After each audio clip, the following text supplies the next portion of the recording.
Now, garden structures oftentimes add that little extra touch to your gardens. Some people go to ceramic statues. Some people have water-type gardens with bigger and fancier fountains. Sometimes just a small little structure will be enough to make that little extra touch to your gardens. It could be something as simple as this little, it's a little copycat sundial is what it is. I think it was given to me as a gift a few years ago. So I thought it would be kind of nice in this garden, and I actually found an interesting piece of wood.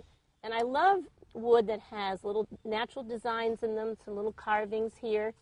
And so it kind of sits just right on this piece of wood. And as you can see with the flowers around it, it just makes its own little statement. Sometimes a rock or two will add that little extra touch. You find rocks with different coloring will add to the different color of your flowers and your foliage. So those are all kinds of things that I might add as a beginning structure to make that little extra focal point in your own garden.